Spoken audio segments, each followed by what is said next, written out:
All right, I just charged this blue balloon and this white balloon with this little piece of rabbit fur here. And I've got them repelling each other, but I kind of wanted to know how much charge did I put on them to get that much force of repulsion. Charge is measured in coulombs, named after Charles Coulomb. And it turns out that a coulomb of charge is actually a lot. One electron is only 1.6 times 10 to the negative 19th coulombs. So we're gonna see if we can find a quantitative way to figure out how much charge I put on here.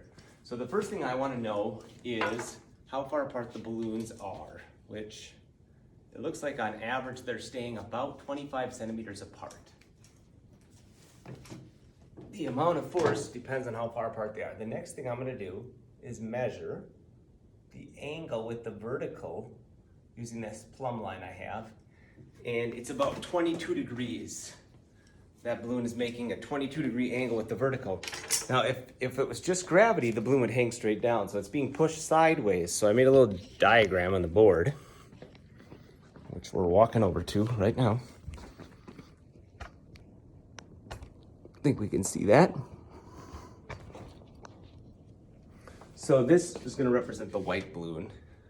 It's hard to find a whiteboard marker. And this is the blue balloon. And we're pretending like they have the exact same amount of charge, just so that we have one less variable to worry about. So Q1 is the blue balloon and Q2 is the green balloon, but really we're just going to call their charge Q. That's actually the symbol you use for charge. So I made a little triangle to show the forces here. So you have a 22-degree angle with your fish line.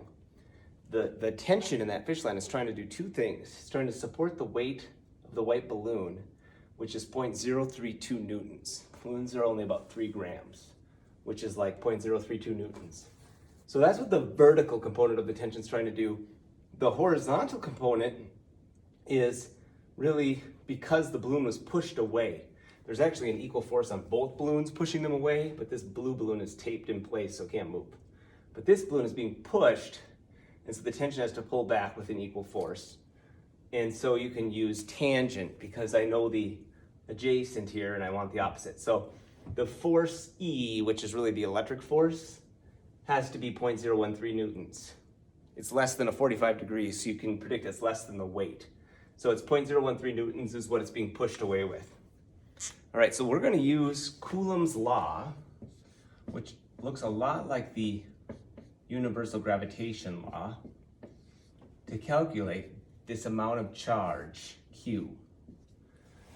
Now, most people think, well, the charge of one electron should be -1 and the charge of one proton should be +1, but that's kind of a simplification. When we use coulombs, the Coulomb is the amount of charge that flows in 1 second if you have 1 amp of current.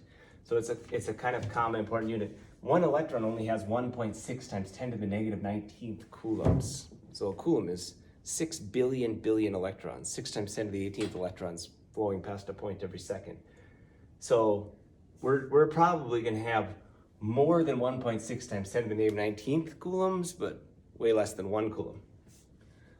All right, so we got a constant, just like you do for gravity, but if you remember, the gravitational constant is really small because gravity is really weak.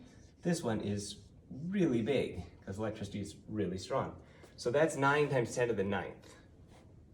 And that will be 9 times 10 to the 9th in all of our Coulomb's law problems because it's a constant, and most good constants don't change. So the force is 0.013. K is 9 times 10 to the 9th.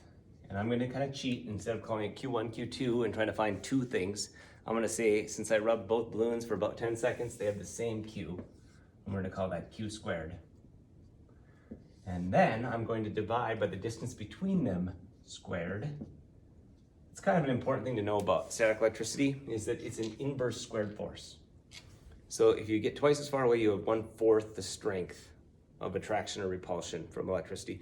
3 times as far away, 1/9, so on. All right, so I have one unknown there, it's Q. So if I punch this in, I'm gonna get Q to be 3 times 10 to the negative 7th. You can see that over there, Q equals 3 times 10 to the negative 7th coulombs. Well, we don't usually use those small of exponents, so instead we measure most of the time Q in microcoulombs. So you could say Q is 0.3 microcoulombs, because a microcoulomb is 10 to the negative sixth. So we have 0.3 microcoulombs on each balloon.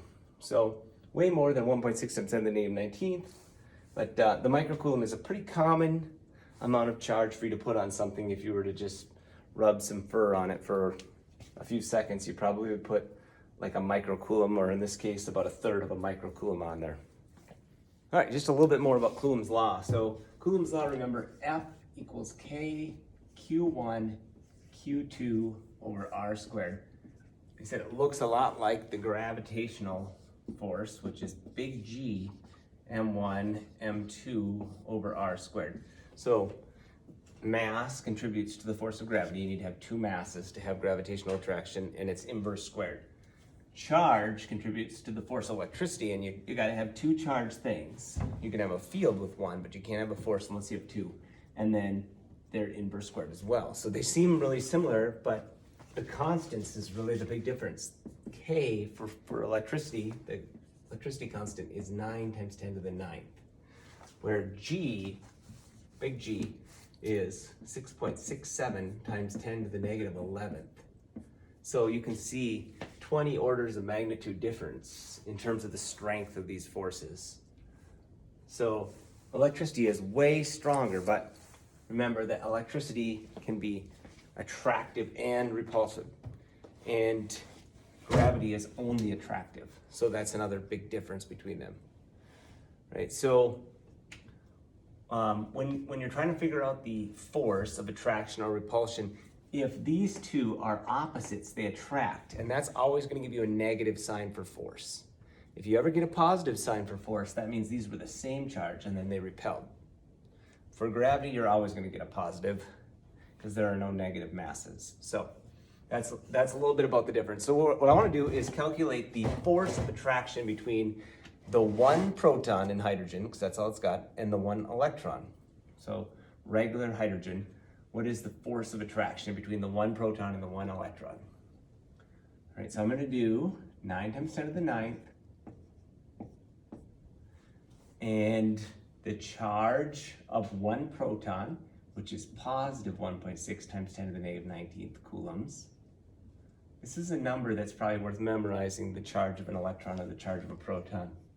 People will be impressed that you know that. And then the electron is negative 1.6 times 10 to the negative 19th coulombs. So they do have the exact same charge. And then I think they are 0.53 angstroms apart. So 1 times 10 to the negative 10th is an angstrom, so 0.53 times 10 to the negative 10th, that's not real proper scientific notation. And then that's got to be squared, so don't forget the squared part. So now I just got to do a little calculation.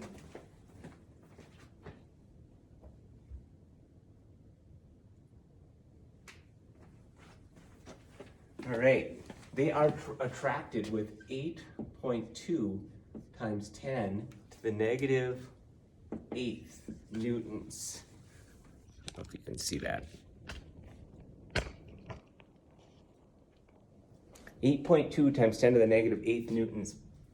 Right, that's not that much attraction, but then again, when you are talking about incredibly small masses, like an electron is 9.11 times 10 to the negative 31st kilograms, it doesn't take much force to get substantial accelerations.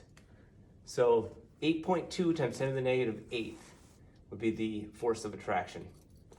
You could use the mass of those two and calculate how much they're attracted by gravity. That would be absurdly small amount of force.